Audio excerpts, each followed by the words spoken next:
श्रीराम, नमस्कार सगळ्यांना. आपल्या सगळ्यांचं बृहन महाराष्ट्र मंडळ तत्वज्ञान या उपक्रमात हार्दिक स्वागत आहे. सध्या आपली पंचसमासी या नावाची मालिका सुरू आहे आणि आपल्याला लाभलेले वक्ते आहेत डॉक्टर सदानंद चावरे. डॉक्टर सदानंद चावरे यांचा समर्थ वाङ्मयाचा भरपूर अभ्यास आहे. तसंच ते दासबोध या ग्रंथाच्या ज्या होणाऱ्या परीक्षा आहेत त्याचे समीक्षकही आहेत. आपण आपल्या आजच्या सत्राला श्लोकांनी आणि त्याच्यानंतर आपण अगदी थोड्या वेळ आज नामस्मरण करणार आहोत आणि त्यांनी सुरुवात करूया.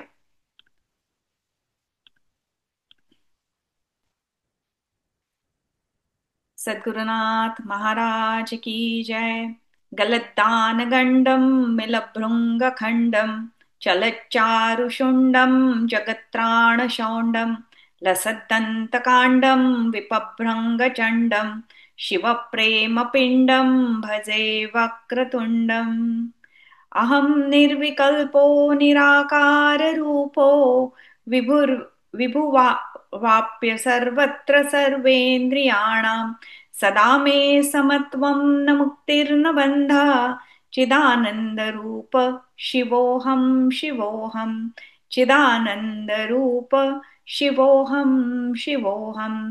गुरुर्ब्रह्मा गुरुर्विष्णू गुरुर्देवो महेश्वरा गुरु साक्षात् परम ब्रह्म तस्मै श्री गुरवे नमः. ब्रह्मानन्दं परमसुखदं केवलं ज्ञानमूर्तिं द्वन्द्वातीतं गगनसदृशं तत्त्वमस्यादिलक्ष्यम् एकं नित्यं विमलमचलं सर्वदी साक्षिभूतं भावातीतं त्रिगुणरहितं सद्गुरुं तन्नमामि. सद्गुरुनाथ महाराज की जय.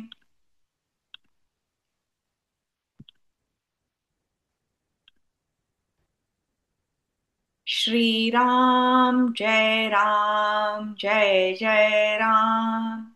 श्री राम जय जय राम. श्री राम जय जय राम. श्री राम जय जय राम. श्री राम जय जय राम. श्री राम जय जय राम. श्री राम जय जय राम. श्री राम जय जय राम. श्री राम जय जय राम. श्री राम जय जय राम. श्री राम जय जय राम. प्रभु श्री रामचंद्र भगवान की जय. श्री सद्गुरुनाथ महाराज की जय. मी आता डॉक्टर सदानंद चावरे यांना विनंती करते की त्यांनी आजच्या आपल्या या सत्राला सुरुवात करावी. धन्यवाद ताई. जय जय रघुवीर समर्थ. शुका सारिखे पूर्ण वैराग्य ज्याचे वसिष्ठा परी ज्ञान योगेश्वराचे कवी वाल्मिका सारिखा मान्य तैसा नमस्कार माझा सद्गुरु रामदासा. श्रीराम समर्थ. श्रीराम सदा सर्वदा योग तुझा घडावा तुझे कारणी देह माझा पडावा. उपेक्षू नको गुणवंता अनंता रघुनायका मागणे आता. श्रीराम उपासनेरा दृढ साधवावे भूदेव संतासि सदा नमावे सत्कर्मयोगे वयघादवावे सर्वान्मुखी मंगलबोधवावे। श्रीराम समर्थ। श्रीराम। नमस्कार। प्रभू रामचंद्र, सद्गुरु समर्थ रामदास स्वामी आणि उपस्थित सर्व ज्येष्ठ श्रेष्ठ श्रोते, आपल्या सर्वांना माझं विनम्र वंदन। आपल्या परवानगीनं आपण आजच्या सत्राला सुरुवात करूया।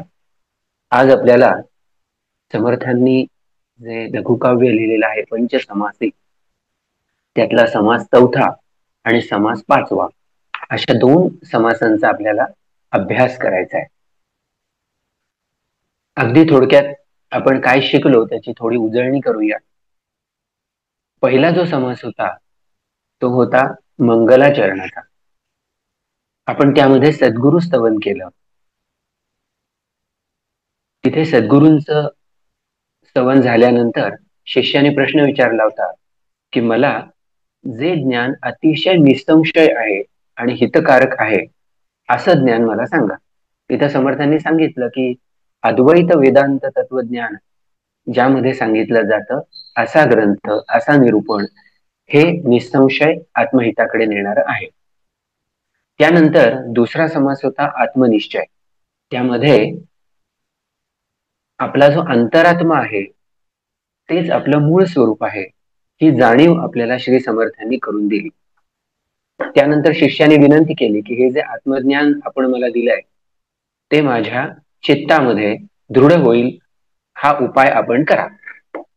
आणि त्यानंतर श्री समर्थांनी साधन प्रतिष्ठा नावाचा समास आपल्याला सांगितला। या समासाच्या अभ्यासामुळे सत्य म्हणजे काय, असत्य म्हणजे काय, भ्रम म्हणजे काय, भ्रांती म्हणजे काय यातला फरक करायला समर्थांनी शिकवलं। आणि केवळ सत्य काय तर परब्रह्म हेच शाश्वत आणि केवळ सत्य आहे असं समर्थांनी आपल्याला सांगितलं। आणि तेच आपलं निजस्वरूप आहे हा अनुभव शिष्याला सद्गुरू देतात। अर्थात उपासना साधना हा नित्य अभ्यास आहे आणि तो सातत्याने करावा लागतो। आणि हे करून आपण आपले विकार कमी करू शकतो, आपल्या ज्या वासना असतात त्यांचा क्षय करू शकतो, असं हे उपासनेचं महत्व आहे। मन संपूर्ण निसंशय होणं यासाठी उपासना अतिशय अतिशय महत्वाची आहे। ध्यान धारणा यांचंही महत्व अतिशय महत्वाचं आहे। ज्ञानाने काय होतं तर ज्ञानाने अज्ञान दूर होतं आणि मतीमध्ये बुद्धीमध्ये ज्ञानाचा प्रकाश पडतो आणि अत्यंत शाश्वत अशा समाधानाची आपल्याला प्राप्ती होते हे आपण जाणून घेतलंय। आता आपण चौथा जो समास आहे तो भक्ती साधन याकडे वळूया। काय म्हणतायत समर्थ आपण बघूया। काही तिसरी स्लाइड घेता?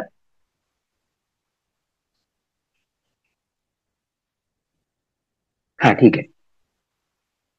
मागा झाले निरूपण केले पाहिजे साधन तया साधनाचे लक्षण ऐसे असे श्रीराम भावया ज्ञानाची प्राप्ती आधी केली पाहिजे भक्ती भक्ती घडलिया मुक्ती पाठी लागे श्रीराम मोक्ष भुवन अतिसुंदर आनंद रूप मनोहर तेथे जावयाचा विचार ऐक बापा श्रीराम। श्री समर्थ म्हणतायत की गेल्या समासामध्ये साधन केलं पाहिजे हे मी आपल्या मनावर ठसवलं, समजावून दिलं। साधन म्हणजे काय तर प्रत्यक्ष उपासना। आता त्यातही कुठली साधना ही मोक्ष मिळवून देणारी आहे हे ओळखायला पाहिजे आणि त्यासाठी काही संकेत आहेत, काही खुणा आहेत आणि त्या आपण समजून घ्यायला पाहिजेत असा समर्थांचा आग्रह आहे। आता एक अगदी आपल्या व्यवहारातलं उदाहरण बघू। आपल्याला एखादी विद्या शिकवणारे गुरु आपण निवडतो. समजा आपल्याला गाणं शिकायचंय, तर आपण काय काय तपासतो? तर ज्या शिक्षकाकडे आपण गायन शिकायला जाणार आहोत त्याचं शिक्षण काय, त्यांची गुरु परंपरा काय, त्यांचा या क्षेत्रातला अनुभव काय, त्यांचं लौकिकामध्ये नाव कसं आहे, आणि सगळ्यात महत्वाचं म्हणजे त्यांचं गाणं आपल्या कानाला कसं वाटतं, एवढं तरी आपण तपासतो की नाही? तसं आहे. आपल्याला आपले सद्गुरू, आपली उपासना हे निवडायला हवं, असा समर्थांचा आग्रह आहे. अशी कोणती उपासना आहे की ते पहिलं निवडायचं, त्यानंतर ती उपासना कशी करावी हे समजून घ्यायचं. त्यातही उपासनांचे विविध प्रकार आहेत, पण मग त्यातला कुठला उपासना प्रकार हा आपल्या स्वभावाला, आपल्या प्रकृतीला हा योग्य वाटतो, झेपतो, हेही बघावं लागतं.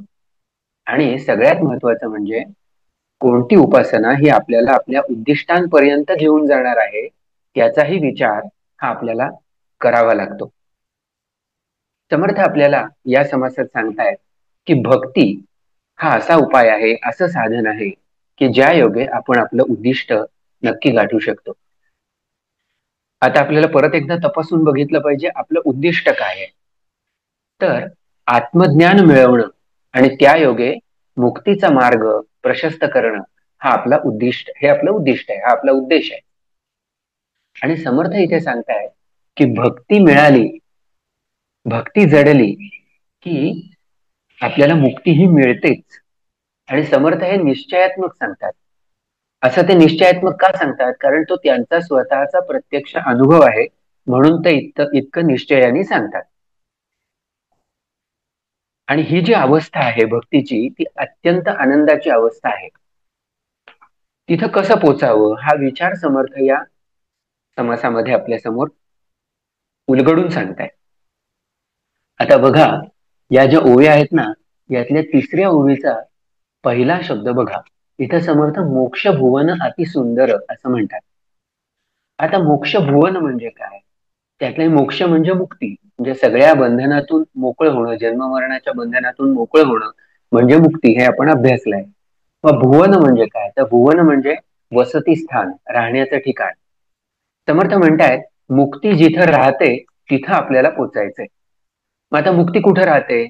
तर मोक्षाचं भुवन कुठलं? तर परब्रह्म स्थिती हेच मोक्षाचं शाश्वत आणि निश्चित असं ठिकाण आहे. आणि म्हणून समर्थ म्हणतात आपल्याला मोक्ष भुवन गाठायचंय, आणि त्या दृष्टीनं आपल्याला भक्तीचा साधन म्हणून उपयोग करून घ्यायचा आहे. आता समर्थ पुढच्या श्लोकांमध्ये काय म्हणतात ते आपण पाहूया. ते पुढची स्लाइड घेता प्लीज. समर्थ म्हणतात, याही पुढची घ्या.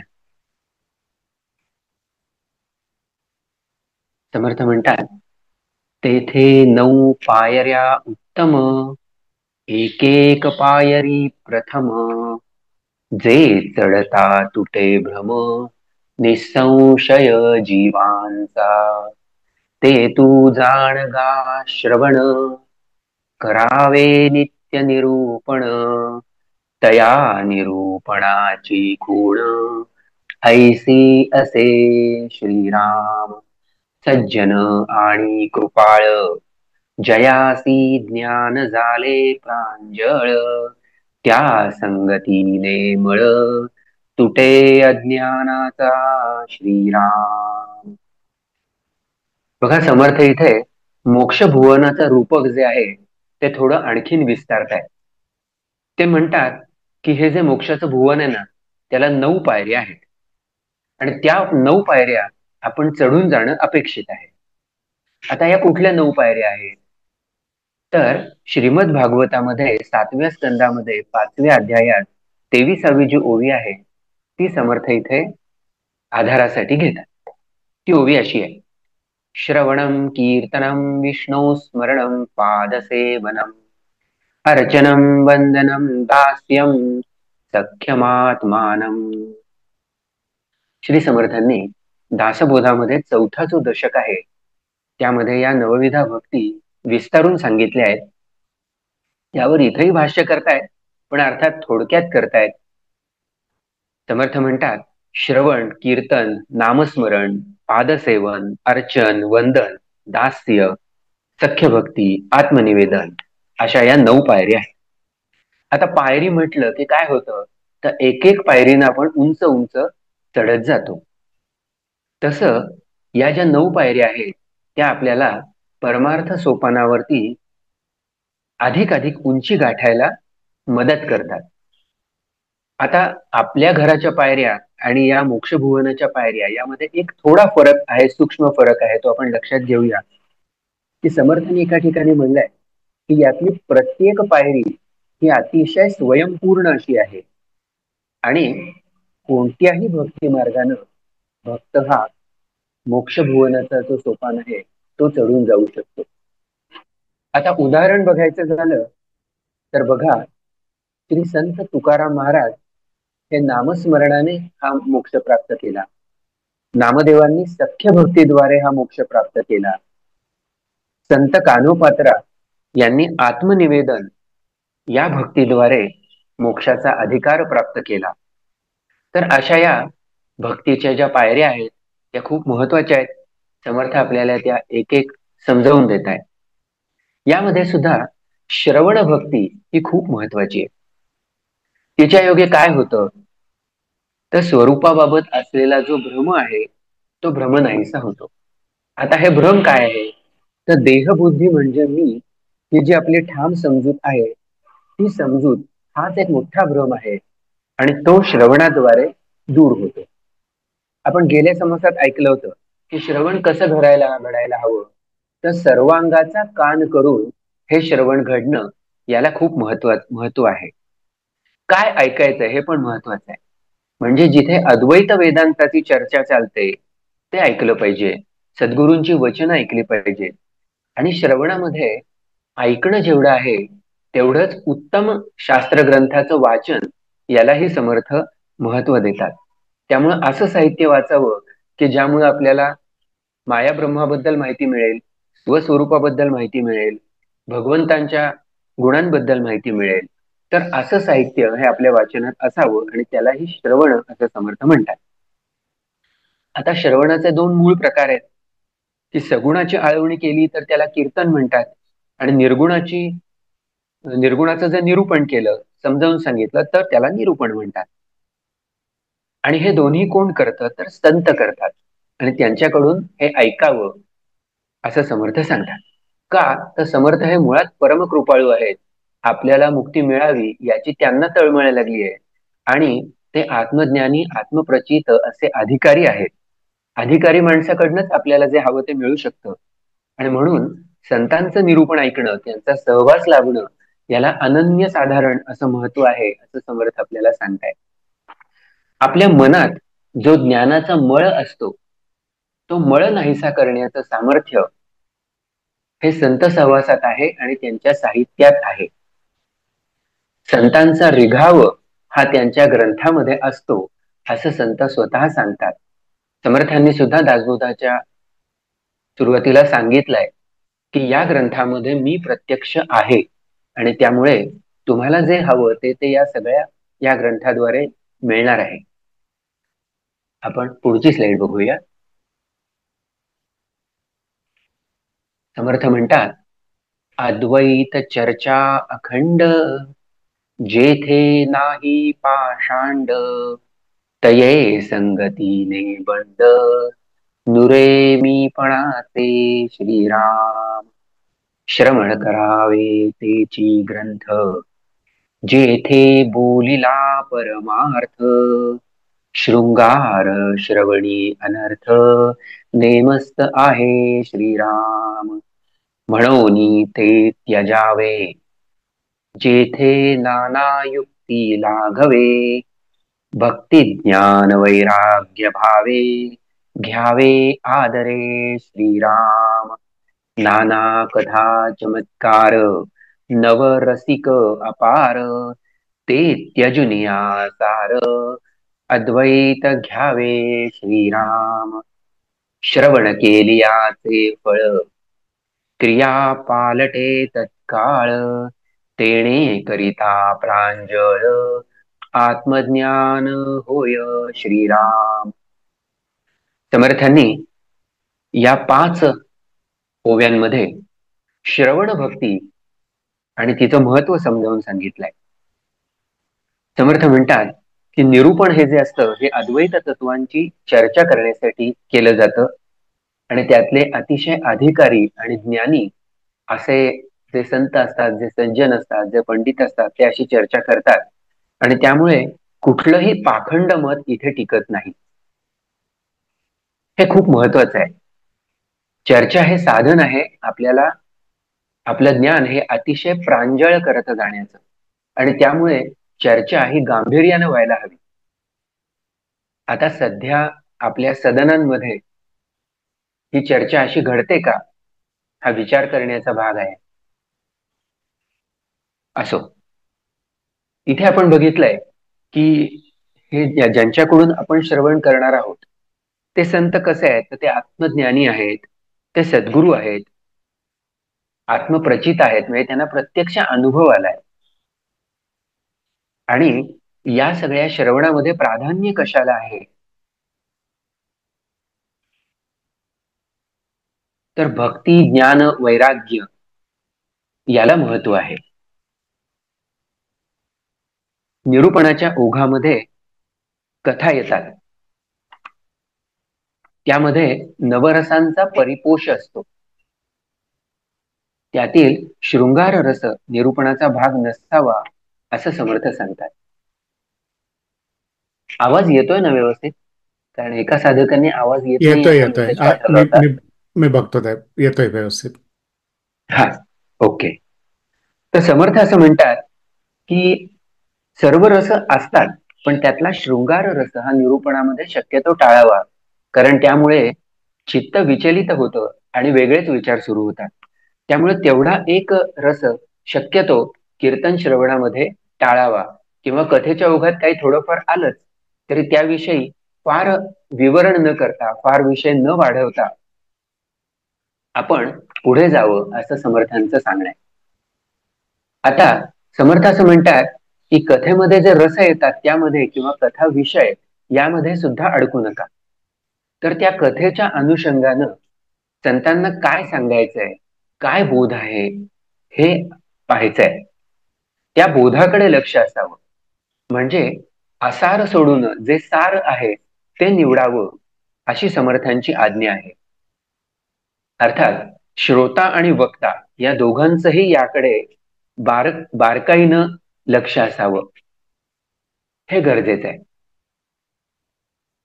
आता या सर्व निरूपणाचं सार काय, आपण आसार सोडून द्या असं म्हणजे ठीक आहे, पण मग सार काय हे पण बघायला पाहिजे. तर परब्रह्म तत्वाला समजून घेणं हे त्यातलं सार आहे, हे त्याचा गाभा आहे आणि त्यासाठी हा सगळा व्याप केला जातो. आणि त्या परब्रह्माशी एकरूप व्हायचं आहे, कारण तो अनुभव तसा एकरूप होऊनच घेता येतो, भिन्न होऊन तो अनुभव घेताच येत नाही. आणि आत्महितासाठी हे अद्वैत साधणं हे गरजेचं आहे. समर्थ म्हणतात श्रवणाचं फलित काय, तर प्रांजळ आत्मज्ञान प्राप्त होतं आणि ते तत्काळ प्राप्त होतं असंही समर्थ म्हणतात. म्हणजे जेव्हा उत्तम श्रवण घडतं, म्हणजे हे हृदयीचे ते हृदयी घातले असं जेव्हा होतं, सद्गुरूंना जे सांगायचंय ते शिष्याच्या चित्तामध्ये जेव्हा ठसतं, तेव्हा श्रोत्याची, शिष्याची वृत्ती पालटते आणि वृत्ती पालटली की त्याची कृती पालटते आणि त्यामुळे इतरांना सुद्धा त्याच्या कृतीमध्ये झालेला पालट, त्याच्या वृत्तीमध्ये झालेला पालट हा जाणवायला लागतो. अर्थात म्हणजे काय घडतं, तर देहबुद्धी ते आत्मबुद्धी असा प्रवास घडतो. आणि त्यासाठी काय गरजेचं आहे, तर भक्तीमध्ये सातत्य आणि ती भक्ती अनन्य भावानं घडणं याला खूप महत्व आहे. आता समर्थ दुसरी भक्ती सांगतायत ती पाहू. आपण पुढल्या स्लाइडकडे जाऊया. सगुण सर्वोत्तमाचे ध्यान, करावे गुणानुवाद कीर्तन, हरिकथा निरूपण, करीत जावे श्रीराम. समर्थ इथे कीर्तन भक्ती सांगतायत. इथे आपण मगाशी बघितलं की कीर्तनामध्ये सगुणाचं ध्यान केलं जातं, सगुणाचं त्याचे जे गुण असतात त्याचं वर्णन केलं जातं, त्याचं चरित्र सांगितलं जातं. हे कशासाठी? तर सगुणाचे नि आधारे निर्गुण पाविजे, असं समर्थांचं सांगणं आहे. म्हणजे काय करायचंय? तर मी आणि माझं हे जे आपलं सुरू असतं, आपण आधीच्या समासामध्ये माझेपणाचा केवढा विस्तार आहे तो बघितलाय. तर त्या मीपणाकडून, माझेपणाकडून आपलं ध्यान जे आहे ते भगवंताकडे वळवायचंय आणि त्याचं सामर्थ्य कीर्तनामध्ये आहे, असं समर्थ सांगतात. कीर्तनामध्ये हरिकथा सांगितलं जाते. भगवंताचे जे काही सगुण अवतार झाले आहेत त्यांचं चरित्र सांगणं, त्यांचे गुण सांगणं आणि या चरित्रामधून आपण काय बोध घ्यायचा आहे हे सांगणं, हे कीर्तनाचं प्रयोजन असतं. आणि त्याद्वारे भगवंताचं ध्यान केलं जातं. याला कीर्तन भक्ती असं समर्थ म्हणतात. या भक्तीमध्ये काय होतं? तर या भक्तीमध्ये वक्ता आणि श्रोता दोघंही भक्तिभावामध्ये दंग होतात, रंगून जातात.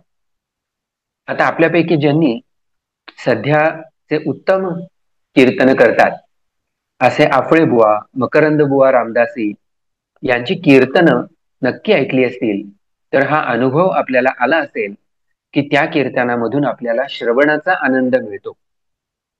आता कीर्तनाला जो श्रोता उपस्थित असतो त्याच्या हृदयस्थ आत्म्याच्या रूपामध्ये भगवंताची प्रत्यक्ष उपस्थिती तिथे असते. त्या कीर्तनस्थळी भगवंत श्रोत्यांच्या रूपाने उपस्थित असतो. अशा भावाने कीर्तनकार हा कीर्तन करत असतो. आणि मग त्याचा परिणाम काय होतो? तर श्रोते श्रवणामुळे मिळणाऱ्या आनंदामध्ये डोलतात, काही नाचू लागतात. तेव्हा त्यांच्या माध्यमातून प्रत्यक्ष भगवंत हा आनंद लुटत असतात, असा भाव कीर्तना पाठीमागे आहे. यानंतर श्री समर्थ तिसरी भक्ती सांगतायत. आपण पुढची स्लाइड पाहूया. समर्थ म्हणतात, या नाव दुसरी भक्ती, ऐक तिसरीची स्थिती, सर्व काळ आदरे चित्ती, नाम असावे श्रीराम. आता तिसरी भक्ती कुठली आहे? तर नामस्मरण भक्ती आहे. नामस्मरण म्हणजे काय हे आपण पहिलं समजून घेऊ. आपलं जे आराध्य दैवत आहे, ज्या दैवतावर आपली श्रद्धा आहे, त्या देवाचं नाव आपण पुन्हा पुन्हा घेणं, नित्यनेमाने घेणं, किंवा आपल्या सद्गुरूंनी आपल्याला जे नाम आपल्या साधनेसाठी दिलं असेल त्या नामाची साधना आपण नियमित करणं, याला नामस्मरण म्हणतात. म्हणजे ज्या नामाचं आपण आवर्तन करत असतो त्यामुळे आपल्याला स्मरण कोणाचं घडतं, तर त्या नामाला अनुस्यूत असलेलं जे दैवत आहे त्या दैवताचं आपल्याला स्मरण घडतं. म्हणजे नामामध्ये कोण दडलंय? त्या नामामध्ये नामी दडलाय. तर त्या नामाचं नामीनं स्मरण करणं म्हणजे भक्तानं त्या भगवंताचं स्मरण करणं, याला आपण नामस्मरण असं म्हणतो. आता श्रवण केल्याने काय होतं? तर भक्तिभाव जागृत झाला आणि त्यामुळं मनामध्ये काय भाव उठायला लागला? तर या देवाचं आपण चरित्र सांगावं, त्याचं गुणगान गावं असं वाटायला लागलं की कीर्तन घडायला लागतं, असं मनापासून वाटायला लागतं. एका भक्तीतून दुसरी भक्ती ही आपोआप पुढे प्रगट होऊ लागते. आणि श्रवण झालं, कीर्तन झालं की मग पुढे काय होतं? भाव आणखीन वरच्या स्तरावर जातात आणि तिथे या सगळ्यातनं आपण ज्या देवाचं ध्यान केलंय, ऐकलंय, त्याचं नामस्मरण करावं असं वाटायला लागतं. कारण त्या नामाविषयी मनापासून, अंतःकरणापासून आपल्याला खरं प्रेम वाटायला लागतं आणि मग त्या नामाचा जप सुरू होतो. आता हा जप सुरू होतो म्हणजे तो वैखरीनं होतो. आपण मोठ्याने नाम घेतो, त्यानंतर आपण मनातल्या मनामध्ये नाम घेतो, त्यानंतर आपण जे नाम घेतो ते ज्यावेळेला आपण शांतपणे मुखाने उच्चार न करता घेतो त्यावेळेला ते मध्यमेत सुरू होतं असं म्हणतात. वैखरी, मध्यमा, पश्यंती आणि परा अशा या 4 वाण्या आहेत. तर या 4 वाणींनी नाम घेता येतं आणि तेही अर्थात आपलं आपण एकेका पातळीवरनं दुसऱ्या पातळीवर नाम सातत्य असेल तर घडत जातं. हे नाम जे आहे ते अंतःकरणात झिरपत जाणं, मुरत जाणं महत्वाचं आहे. म्हणजे वैखरीनं सुरू झालेलं जे नाम आहे ते पुढे पुढे मध्यमेने घेतलं जाणं, पश्चंतीनं घेतलं जाणं आणि परावाणीनं घेतलं जाणं, असा हा क्रम हा नामस्मरणाचा सुद्धा आहे. आणि म्हणून आपल्याला संत काय सांगतात, सुखाचे हे नाम आवडीने घ्यावे, प्रेमे आळवावे विठोबासी, असं संत तुकाराम महाराज म्हणतात. नाम आवडीनं घेणं महत्वाचं आहे, त्याच्यामध्ये आळवणी हवी, आणि हे प्रेमाशिवाय घडत नाही. प्रेम हा भक्तीचा आत्मा आहे हे आपण लक्षात घ्यायचंय. श्री समर्थ म्हणतात की सर्व काळ मनात नाम असणं हे भक्तीचं लक्षण आहे. समर्थांनी सुरुवातीला सांगितलं ना की आपल्याला लक्षणं समजून घ्यायची आहेत, तर इथे समर्थांनी मनामध्ये नाम असणं हे भक्तीचं लक्षण सांगितलंय. त्यानंतर आपण पुढच्या ओव्यांकडे जाऊया. पुढची स्लाइड घेऊया आपण.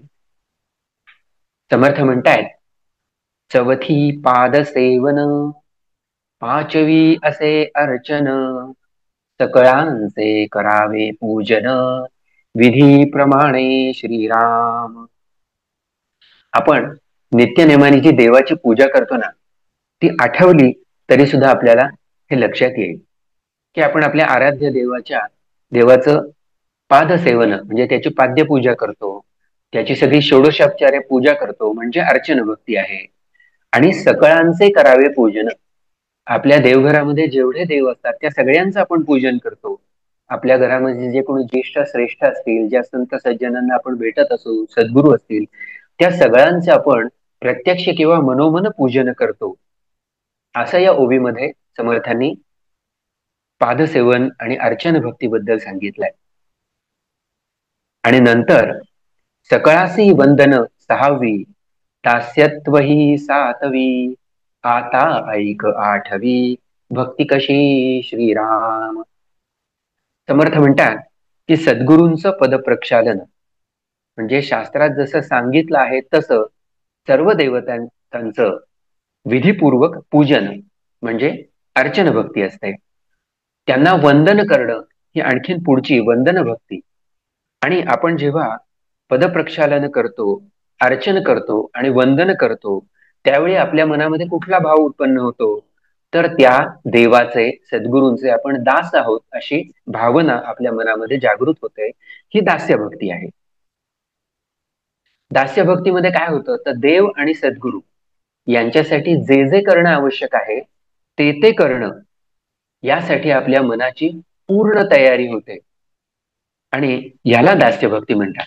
आता या दास्य भक्तीचं उदाहरण काय, तर मारुतीराय आणि कल्याण स्वामी हे या दास्य भक्तीचं उत्तम असं उदाहरण आहे. शिष्य जेव्हा सद्गुरूंचं किंवा उपस्थ देवतेचं अशा रूपानं पूजन करतो, त्यावेळी कोणता भाव असतो, तर मनामध्ये अत्यंत आदर असतो, भक्ती असते, शरणागत भाव असतो. आणि अशा अनन्य भक्ताची सद्गुरू सर्वतोपरी काळजी वाहतात. आजही सज्जनगडावरती जे पूजा विधी चालतात त्यामध्ये या सर्व भक्ती मार्गाचं दर्शन घडतं. तिथे फक्त उपचार नसतात, तर अत्यंत भक्तिभाव असतो, समर्पणाचा भाव असतो. आपण पुढच्या स्लाइडकडे जाऊया. सखा देवची मानावा, अखंड तोची आठवावा, भार आभार घालावा, तयाच वरी श्रीराम. नवमी ते अद्वैत जाण, करावे आत्मनिवेदन, विचार घेता अभिन्न, मुळीच आहे श्रीराम. इथे समर्थ सख्य भक्ती सांगतात. सख्य भक्तीमध्ये काय होतं, तर देव आणि भक्त मित्रभावानं, सख्य भावानं जवळ येतात. याच अतिशय सुंदर उदाहरण म्हणजे संत नामदेव आहेत. नामदेवांच्या हातून देव भोजन करायचे. श्री समर्थांच्या पंक्तीला प्रत्यक्ष मारुतीराय असायचे. नामदेवांचं कीर्तन ज्या दिशेला होतं त्या दिशेला भगवंतानं मंदिराची दिशा फिरवली. आता हे सगळं जे आहे ना ते सख्यत्व आहे. यामध्ये भाव काय आहे, तर सख्यत्वाचा, मैत्रत्वाचा, अतिशय जवळीकीचा भाव आहे. आणि या सख्य भक्तीचा पुढचा विकास काय, तर तो आत्मनिवेदन म्हणजे संपूर्ण आत्मसमर्पण, म्हणजे स्वतः सकट देवाला स्वतःला वाहून टाकणं, याला आत्मनिवेदन असं म्हणतात. भक्त आणि देव पूर्णपणे एक होणं हे आत्मनिवेदनाचं लक्षण आहे. हरपले मन झाले उन्मन, मी तूपणाची झाली बोळवण, एका जनार्दनी श्री दत्त ध्यान. श्री संत एकनाथ महाराज हे या पूर्ण निवेदनाचं वर्णन करतायत. म्हणजे काय होतं, भगवंताशी एकत्व अनुभवलं आणि मन उन्मन झालंय, म्हणजे मन मनरूपानं राहिलं नाही, ते भगवंताच्या स्वरूपामध्ये विलीन झालं. हे वेगळेपणा न उरण्याची अवस्था आहे. आणि आत्मनिवेदन भक्ती परिपूर्ण झाली की भक्त आणि देव निराळे उरत नाहीत, असं समर्थ म्हणतात. आता समर्थ इथून पुढे नवविधा भक्तीचं महत्व सांगतायत. आपण पुढच्या ओव्या बघूया. हे नवविधा भजन सायुज्य मुक्ती साधन, तेणे करिता शुद्ध ज्ञान, प्राणियास होय श्रीराम. समर्थ म्हणतायत नवविधा भक्ती हे साधन आहे.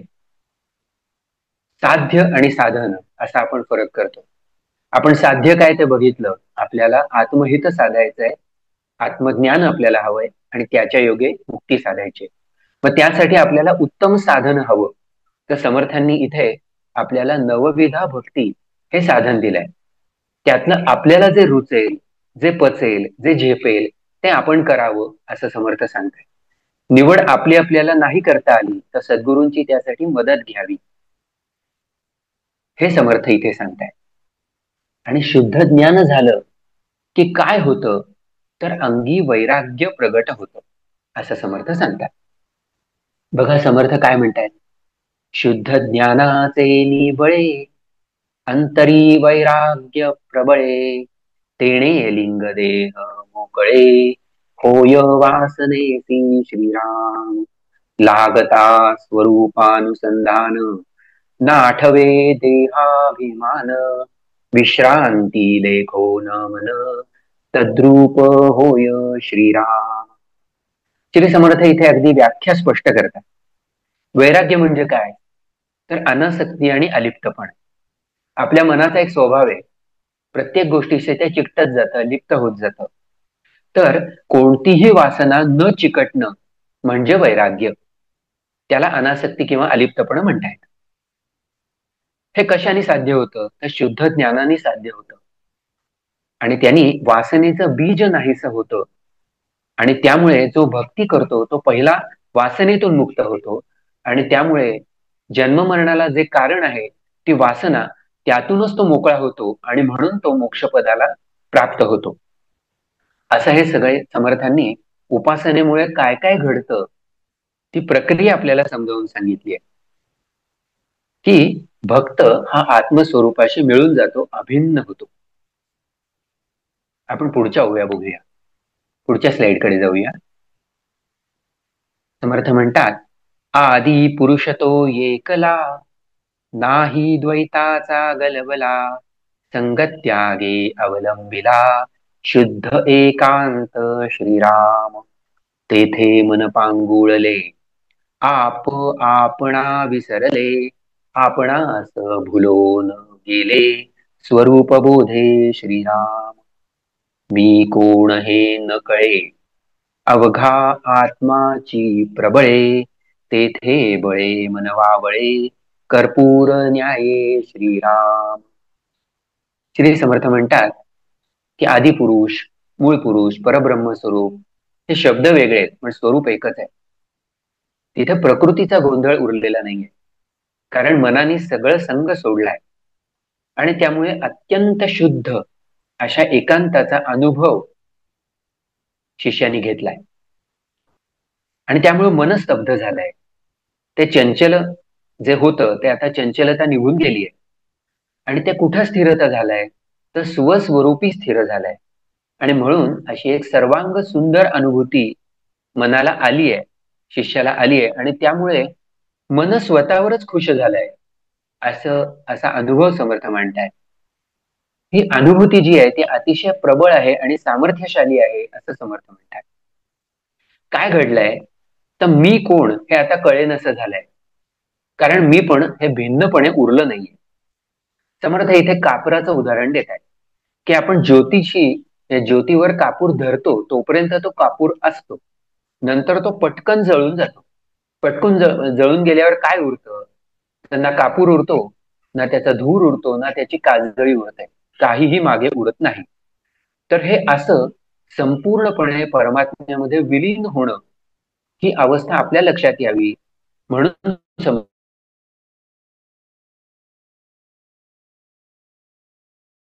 समर्थांनी कापराचं उठवूया. आता ही अवस्था समर्थ आपल्याला पुढे सांगतायत पुढच्या स्लाइडमध्ये,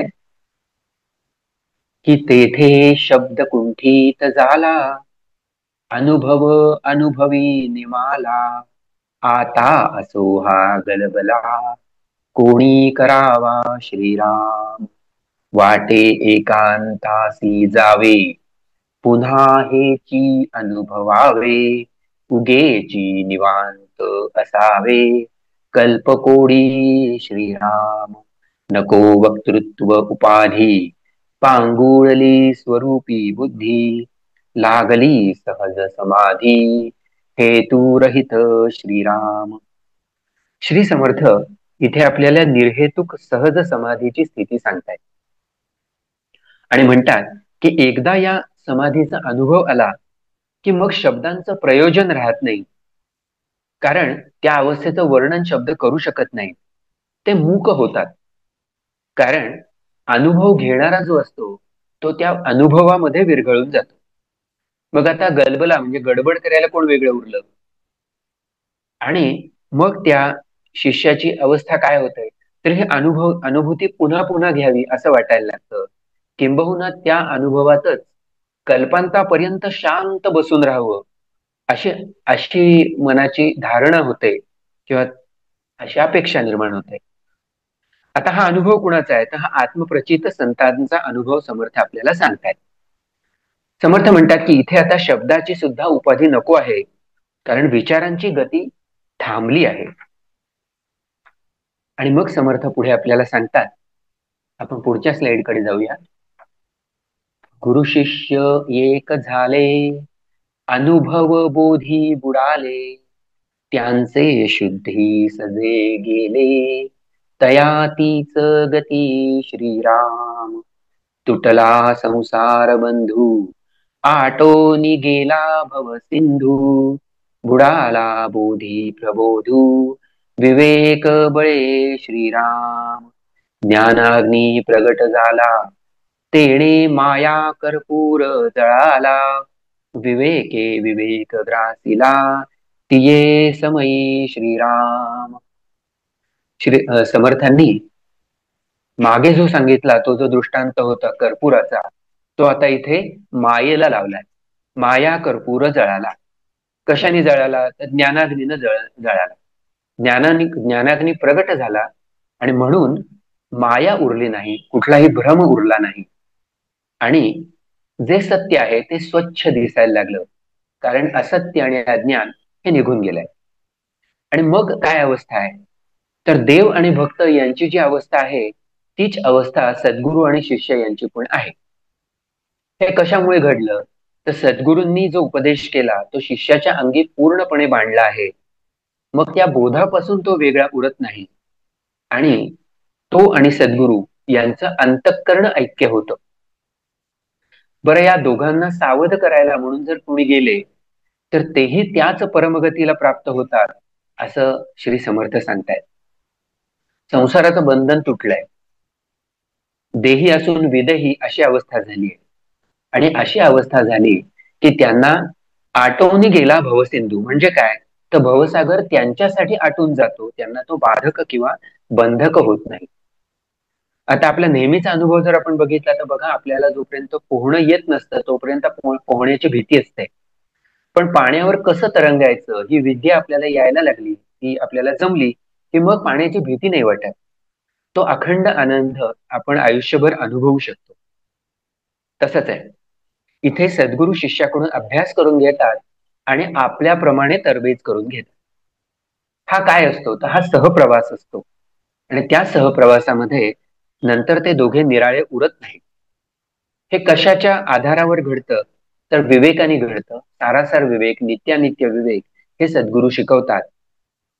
आणि संतांच्या संगानं, त्यांच्या प्रत्यक्ष मार्गदर्शनानं किंवा ग्रंथातनं मार्गदर्शन मिळाल्यानं आपण जर भक्ती अनुसरली तर आपल्यालाही हा भवसागर तरून जाता येतो.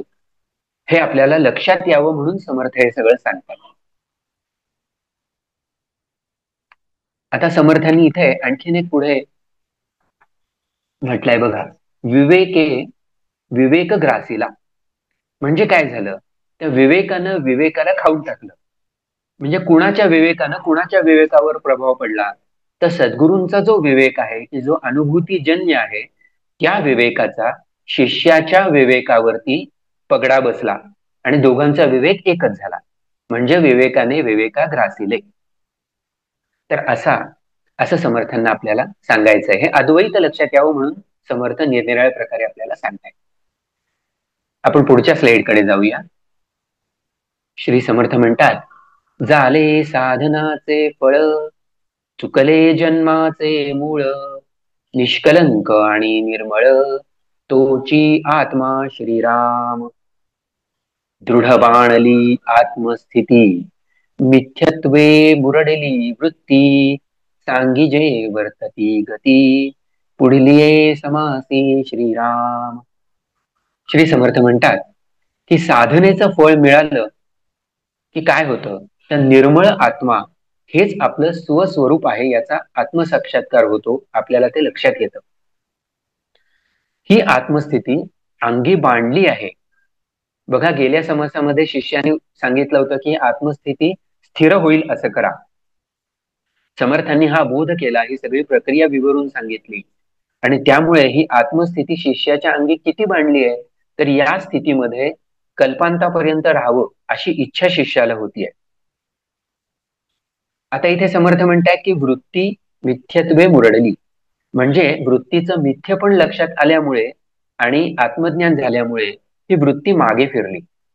आपण एखाद्या पाहुण्याला पोचवायला जातो, कुठपर्यंत जातो, आपल्या घराच्या दिंडी दरवाजापर्यंत जातो. फार फार तर आपण ज्या गल्लीत राहत असतो त्या गल्लीच्या टोकापर्यंत जातो आणि तिथून आपण परत फिरतो. तसं या वृत्तीचं झालं असं समर्थ म्हणतात. वृत्ती म्हणजे काय तर वासनांचा समूह. तर वृत्ती वासनांचा हा समूह इथे परत फिरला, कारण त्याला लक्षात आलं आता इथून पुढे आपली सीमा नाही. इथून पुढचा प्रांत हा परब्रह्माचा प्रांत आहे. तिथे कशालाच निर्गुण निराकारामध्ये जागा नाही. हे अनुसंधान पक्क झालं, स्थिरावलं. आता यापुढे जाऊन काय गती घडते हे समर्थ आपल्याला पुढच्या म्हणजे आत्मदर्शन या समासात सांगतायत. आपण तिथे जाऊ. श्रीराम समर्थ श्रीराम. आता शिष्या सावधान, मागील कथानुसंधान, झालिया आत्मनिवेदन, आली वृत्ती मिथ्यत्वे, लोभी धन पाहोनी आले, परी मन तेथेची बैसले, शरीर प्रपंची वर्तले, भ्रांता परी श्रीराम, कार्य करी प्रपंचाचे, परी ध्यान लागले धनाचे, अंतर गुंतले त्याचे द्रव्याकडे श्रीराम, तद्रूप झाले मन, ध्यानी आठवे धन, पिसे लागले स्वप्न, तैसेची झाले श्रीराम. श्री समर्थ परत एकदा आपल्याला सावधपणे ऐकायला सांगतायत, कारण आता ते आत्मस्थिती प्राप्त झालेल्या चित्ताची स्थिती वर्णन करतात. ती सांगण्यासाठी समर्थांनी आपल्याला सामान्यपणे आपल्याला जो अनुभव असतो त्याचा आधार घेतलाय आणि म्हणतात की आपण जर धनराशी पाहिल्या आणि पाहून आपण परत आलो तर काय होतं तर आपल्या मनामध्ये ती जी राशी असते त्या राशीचं दर्शन आपल्या स्मरणात राहतं, आपल्याला ते आठवत राहतं. नंतर आपण नित्यव्यवहार करतो सुद्धा, पण ते करताना सुद्धा आपल्या मनामध्ये ते जे काही आपण धनाचा साठा बघितलेला असतो तो घोळत असतो. याला समर्थ म्हणतात की मनी मानसी द्रव्य आठवत असतं. बरं, हे जागेपणे दिसतं, तसंच ते स्वप्नातही दिसतं. मनी वसे ते स्वप्नी दिसे. आता या धनाच्या दर्शनाचा परिणाम माणसाच्या मनात भरून होतो आणि त्याच्या आसक्तीनं मन भरून जातं. आता हे समर्थांनी का सांगितलंय? तर समर्थांना हा अनुभव, हा ज्ञानी आत्मज्ञानानं जो नित्य समाधानी असतो त्या पुरुषाची स्थिती कशी असते ते सांगायचंय. समर्थ ते सांगतायत. आपण पुढच्या स्लाइडकडे जाऊ आणि पाहूया समर्थ हे कसं जोडतात. समर्थ म्हणतात, तैसा ज्ञाता समाधानी प्रारब्ध योगे वर्ते जनी परी अनुसंधान मनी वेगळेची असे श्रीराम वृत्ती गुंतली स्वानुभवे जनी तेची भासे आघवे सबाह्य व्यापिले देवे ब्रह्मांड अवघे श्रीराम. आता या ओव्या समजण्यासाठी आपल्याला संत एकनाथ, संत कबीर आणि सावतामाळी हे आठवले पाहिजेत. ते आठवले की ते प्रपंचात वर्तत असून, सर्व व्यवहार करत असून सुद्धा त्यांचं मन, त्यांचं चित्त, त्यांचं अंतःकरण हे कशात गुंतलं होतं? तर भगवत भक्तीमध्ये गुंतलं होतं हे लक्षात येईल. म्हणजे त्यांच्या मनी मानसी प्रपंचाचा विचार नव्हता, तर भगवत भक्तीचा विचार होता. समर्थ म्हणतात की देह आहे तोवर व्यवहार आहे, प्रपंच आहे, पण तो करत असतानाही मनाला अनुसंधान कसलं लागायला हवंय? तर ते आत्मज्ञानाचं, परमात्म्याचं राहायला हवं. ते खरं धन आहे, ती खरी संपत्ती आहे. आणि ब्रह्मांडामध्ये एकच देव भरून राहिला आहे अशी अनुभूती ज्याला झाली आहे ना, तो ध्यानी भक्त आहे. त्याची अवस्था समर्थ सांगतायत की त्याला अंतर्बाह्य प्राणीमात्रांमध्ये सुद्धा परमात्म तत्व भरून राहिला आहे असं जाणवतं. तो जागा असतो तेव्हाही जाणवतं, झोपलेला असतो तरीही त्याची जाणीव कायम असते. स्वप्नही तीच असतात, कारण त्याला एकमेव ध्यास लागलेला असतो तो स्वस्वरूपाचा. आणि या एकमेव ध्यासानं मन भरून गेल्यामुळं त्याची वृत्ती तदाकार होते असं समर्थांना सांगतायत. आणि ते सांगण्यासाठी समर्थांनी वरचा दृष्टांत वापरला. ज्ञानी भक्ताला काय दिसतं सर्वत्र? त्याला कशाची अनुभूती येते? त्याची जाणीव कशाने व्यापली जाते? याचं अतिशय सुंदर वर्णन हे पुढील ओव्यांमध्ये आलंय. ते आपण ऐकूयात. आपण पुढच्या स्लाइडकडे जाऊया. वृत्ती मुळाकडे पाहे तव रामची दिसत आहे स्तब्ध होऊन या राहे तव रामची दिसे श्रीराम मन मुरडिलिया वाटे तव मार्गी राम भेटे मागे पुढे प्रगटे रामची अवघा श्रीराम दाही दिशा अवलोकिता रामची भासे तत्वता वदन चुकवू जाता सन्मुख राम श्रीराम राम झालिया सन्मुख कल्पांती नव्हे विन्मुख नेत्र झाकिता अधिक रामची दिसे श्रीराम. या 4 ओव्या अतिशय सुंदर आहेत. श्री समर्थ म्हणतात की ज्ञानी पुरुषांनी आता त्याला जी वृत्तीरहित अवस्था आली आहे त्या वृत्तीरहित अवस्थेनं मुळाकडे पाहिलं, उगमाकडे पाहिलं, तर त्याला काय दिसलं? आणि मुळात त्यांनी हे कसं केलं? तर हा मूळ स्वरूपाचा विवेक त्यांनी विवेकाने शोध घेतला. सारासार विवेक आणि नित्यानित्य विवेक याचा वापर करून शोध घेतला. आणि मग त्याला असं लक्षात आलं की त्याला मुळापाशी परब्रह्म स्वरूपाशिवाय वेगळं काहीच दिसलं नाही. आणि मग त्याला असं लक्षात आलं की स्वतः सकट सारी दृश्य सृष्टी ही आता नाहीशी पावली आहे, अंतर्धान पावली आहे. म्हणजे ती आहे, पण त्याचं सत्यत्व लक्षात आलंय. म्हणजे ती प्रत्यक्ष भौतिक स्वरूपात नाहीशी होण्याची गरज नाहीये, तर त्याचा जो भास होता, त्याचं जे अज्ञान स्वरूप होतं ते नाहीच झालंय. ही ज्ञानवृत्ती आहे. आणि मग सत्य काय आहे? त्या नित्य अविनाशी काय आहे? त्या परब्रह्म ब्रह्मस्वरूप त्याचा अनुभव आलाय. मग तो शिष्य अतिशय स्तब्ध झाला आणि त्यांनी पाहिलं, आता काय दिसतंय? तर सर्वत्र रामच दिसला. आपण काय करतो? आपण आजूबाजूला पाहतो, पुढं मागं पाहतो, 10 दिशांमध्ये पाहायचा प्रयत्न करतो. तसं या साधकांनी केलं. काय झालं तर त्याला सर्वत्र रामच दिसायला लागला.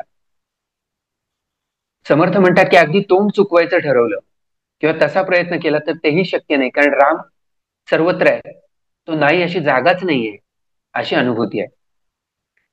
समर्थ म्हणतात की एकदा रामाची कृपा झाली ना, त्याचं दर्शन झालं की राम त्या भक्ताला पूर्णपणे व्यापून असतो, त्याची साथ सोडत नाही. देवानी भक्ताला सोडलं असं कधीच घडत नाही, असं या 4 ओव्यांमधून समर्थांनी आपल्याला समजावून सांगितलं. डोळे उघडे असोत किंवा मिटलेले असोत, ते रामस्वरूपच आहेत, रामरूपच आहे, ते दिसतं. नंतर समर्थ काय म्हणतात आपण पुढे बघूया. पुढच्या स्लाइडकडे जाऊ आपण. मग विसरोनी पाहिले तव ते रामची झाले, जीव सर्वस्वी वेधले संपूर्ण रामे श्रीराम. मग आपणाकडे पाहे तव रामची झाला आहे, उभय साक्षी जो राहे तोची राम श्रीराम. रामे विण सर्वथा काही अणुमात्र रीते नाही, दृश्य द्रष्टा दर्शन तेही रामची भासे श्रीराम. राममय झालं म्हणजे काय झालं, रामाचं दर्शन झालं आणि मग त्याला विसरावं म्हटलं तरी सुद्धा विसरणं शक्य नाही. जीवाचं सर्व लक्ष जे असतं, ध्यान असतं, ते राममय होऊन जातं. आठवणं विसरणं ही कुणाची कार्य आहे तर मनाची कार्य आहे. तर मन जेव्हा न मन होतं किंवा उन्मन होतं त्यावेळेला ही कार्यही विरून जातात. म्हणजे आत्मानुभूती झाली की मनाचा लय पावतो, असं जे समर्थ म्हणतात त्याचा अर्थ हा आहे. म्हणजे मनाचं कार्य संपतं, एक संकल्प करणं, विकल्प करणं, कल्पना करणं हे सगळं नाहीसं होतं आणि उरतं फक्त परमात्म्याचं अखंड अनुसंधान, असं समर्थ सांगताय. अशा साधकानं स्वतःकडे पाहिलं तरी त्याला रामच दिसतो. विठ्ठल दर्शन आलो आणि विठ्ठलची झालो, ही तुकाराम महाराजांची भावावस्था अशीच होती. आता उभय साक्षी राम दिसू लागला म्हणजे काय, पाहणारा राम आणि ज्याला पाहायचं तोही राम, भिन्नत्व राहिलं नाही.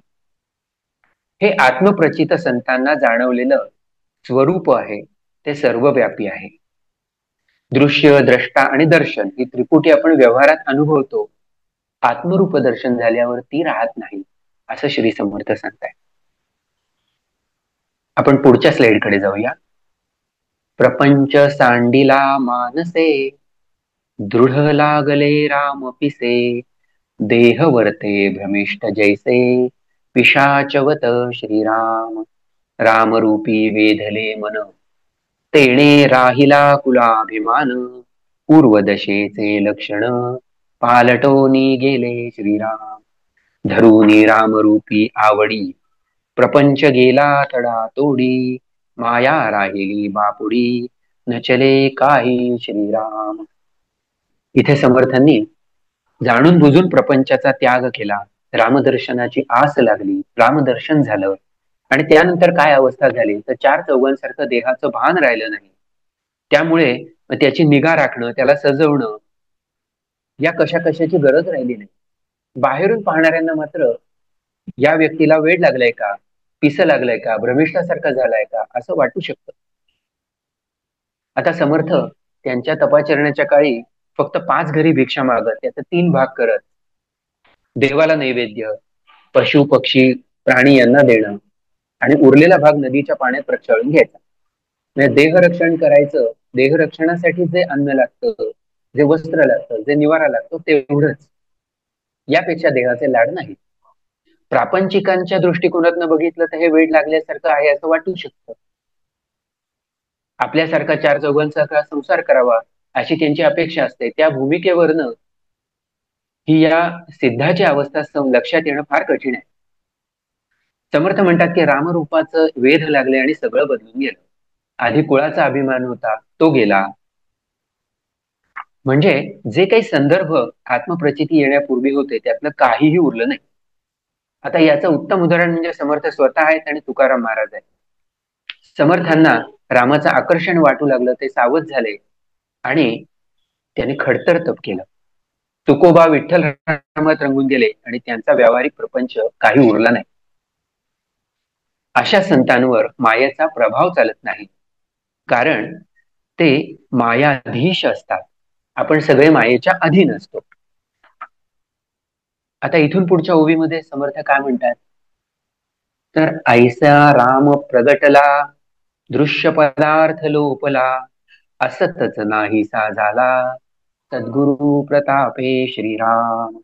ऐसे नाही हे घे ते घे, ऐसे तैसे पुढे मागे, पूर्व स्थिती बोलणे लागे, ऐसे या परी श्रीराम. स्वरूप बोलिले नव जाये, बोलिल्या विण हाता न ये, म्हणून शब्द उपाये, रचिला देवे श्रीराम. शब्दांचे उदरी अगाध, साठवला आहे बोध, अर्थ पाहता स्वानंद, तुंबळे बळे श्रीराम. श्री समर्थ म्हणतात की हे जे सगळं रामरूपाचं दर्शन घडलं हे सद्गुरु रूपानं घडलं, आणि दृश्य जे होतं ते सगळं असून नाहीचं झालं, आणि इथे शब्द अपुरे पडतात. परब्रह्माचं स्वरूप करताना हे असं आहे किंवा असं नाही, हे ते असे जसे असे काही शब्द वापरले जातात, कारण ते वर्णन करायला कमी पडतात. कसं होतं, आपण दृश्य गोष्टींचं जे वर्णन असतं ते तुलनात्मक करतो, पण आत्मस्वरूप वेगळं आहे, त्याला आकार नाही, रूप नाही, रस नाही, त्यामुळं आपली वर्णन करायची साधनं कमी पडतात. पण स्वरूपाचं वर्णन करता येत नाही आणि केल्याशिवाय राहत नाही, अशी संतांची स्थिती आहे. कारण संत हे त्यांच्या शिष्यांचे सद्गुरू आहेत. शिष्यांच्या कल्याणाची त्यांना तळमळ आहे आणि त्यासाठी तो बोलावं लागतं, आणि म्हणून शब्दांचा आधार घ्यायचा.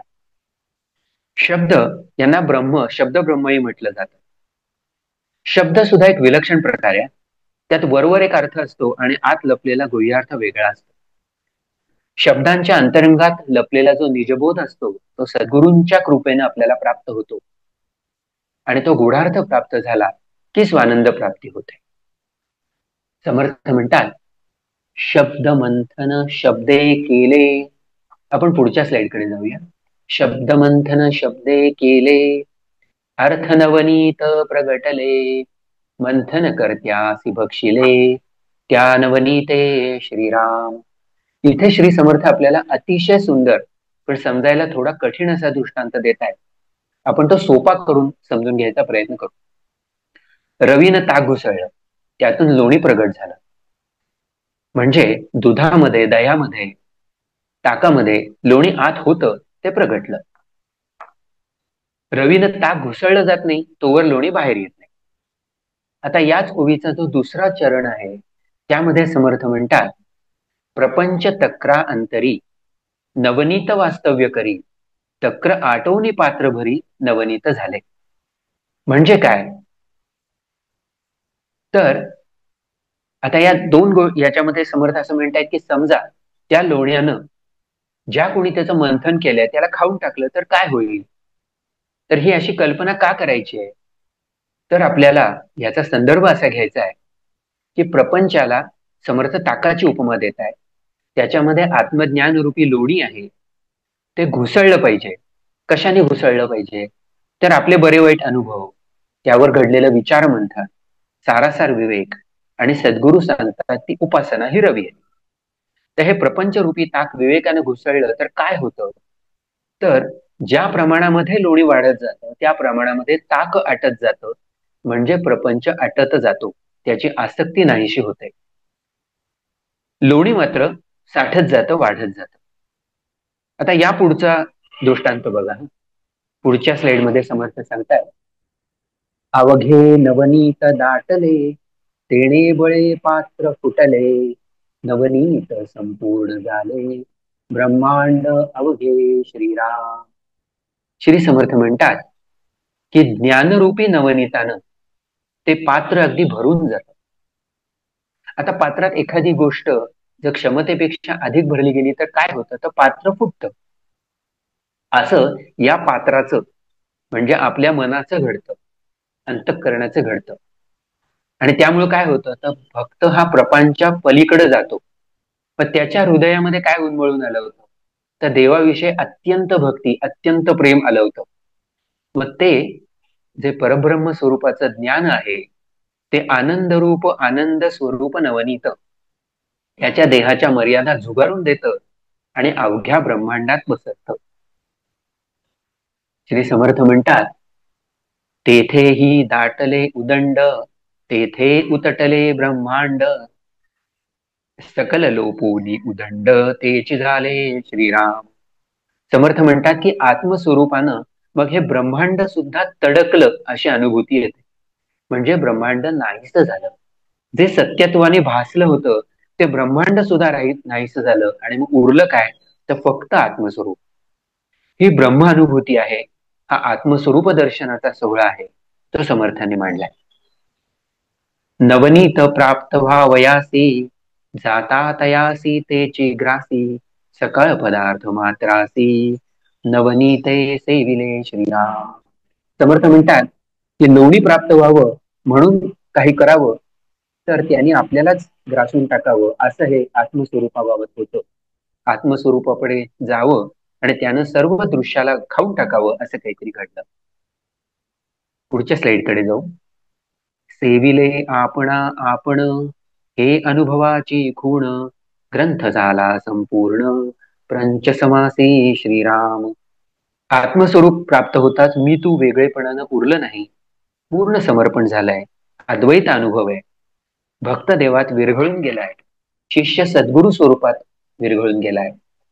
म्हणजे इथे जो या ग्रंथाचा उद्देश होता तो पूर्ण झालाय. पुढच्या ओव्या या फलश्रुतीच्या आहेत, त्या आपण ऐकूया. पुढच्या स्लाइडकडे जाऊया. सद्गुरुसी शरण जाता, शीघ्र तुटे जन्म मरण, सर्व मनोरथ पूर्ण, होती वचन मात्रे श्रीराम. देहनासे क्षणांतरी, जाणोनी सार्थक करी, तो एक धन्य संसारी, सत्संगेची श्रीराम.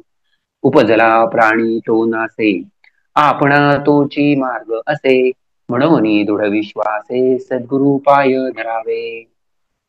सद्गुरूंना शरण जाणं हा जन्म मरण फेऱ्यातून सुटायचा एकमेव मार्ग आहे.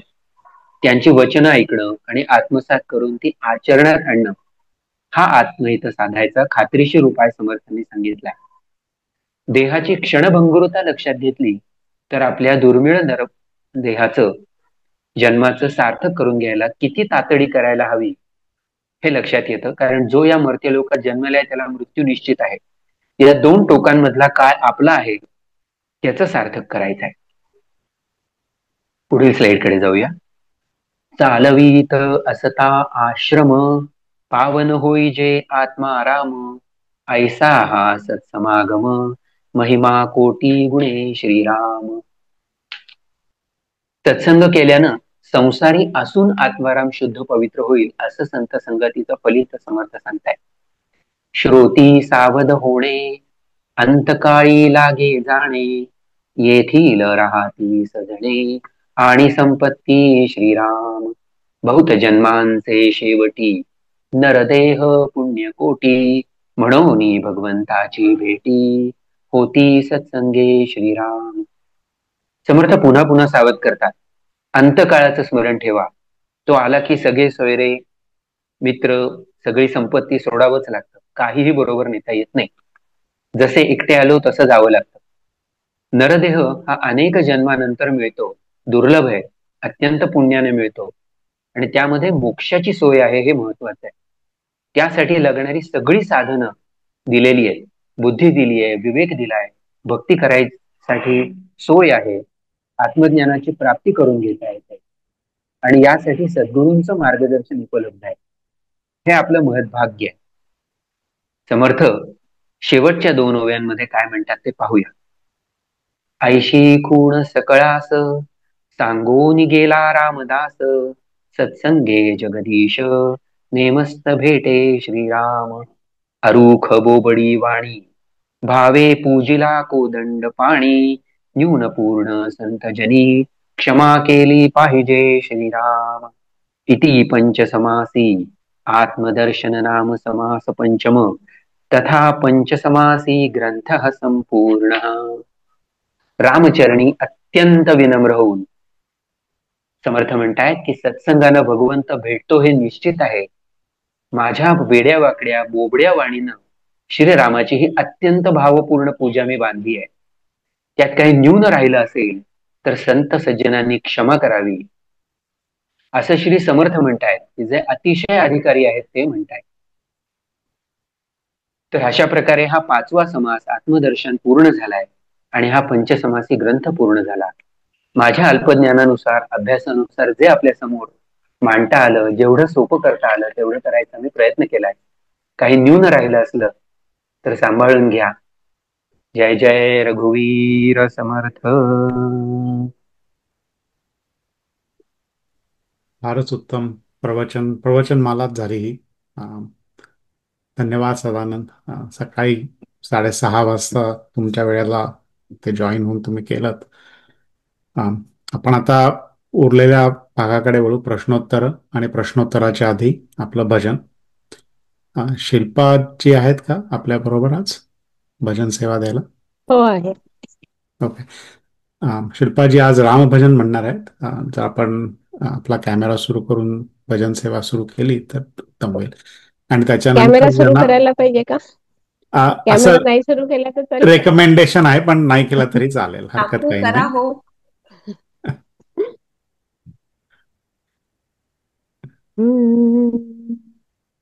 आवाज येतोय माझा व्यवस्थित?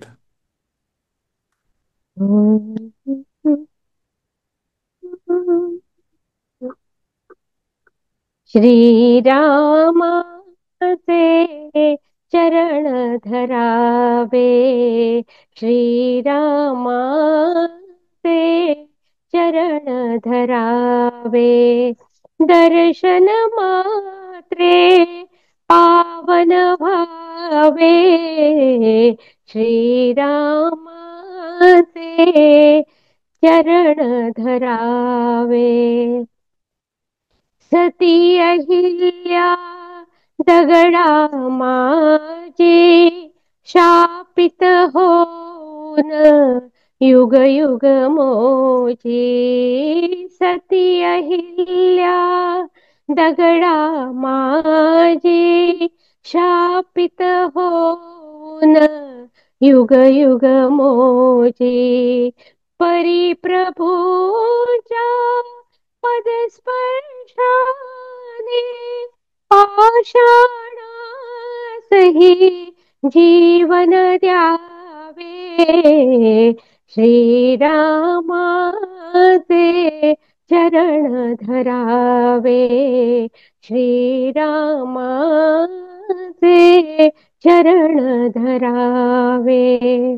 उष्टी बोरे अर्पुन प्रभुला शबरीने जणू ठाव पाहिला, उष्टी बोरे अर्पुन प्रभुला शबरीने जणू ठाव पाहिला, स्वीकारून ते रघुरामाने देवपणाचे बिरुद ल्यावे, श्रीरामाचे चरण धरावे, श्रीरामाचे चरण धरावे. वनवासातच जीवन सरले, रामायण ही इथेच घडले, वनवासातच जीवन सरले, रामायण ही इथेच घडले. अयोध्येस प्रभू परतून येता, प्रेमाश्रूनी नगर भिजावे, श्रीरामाचे चरण धरावे, श्रीरामाचे चरण धरावे. दर्शन मात्रे पावन व्हावे श्रीरामाचे चरण धरावे. जय श्रीराम. सद्गुरुनाथ महाराज की जय. फार सुंदर आणि अर्थपूर्ण भजन होतं. आणि काही अंशी मला वाटलं आपल्या आजच्या विषयाशी सुद्धा संलग्न होतं. हो. हो, नक्कीच. खूपच छान झालं. आपल्याला आता प्रश्नोत्तराची वेळ आहे. जर कुणाला प्रश्न असतील तर आपण मीटिंग मध्ये विचारू शकता. आता मी विनंती करतो की अशा वेळेला कॅमेरा चालू केलेला बरा, म्हणजे 1-on-1 डायलॉग होतो तो. आणि अदरवाईज आपण चॅटमध्ये पण प्रश्न विचारू शकता.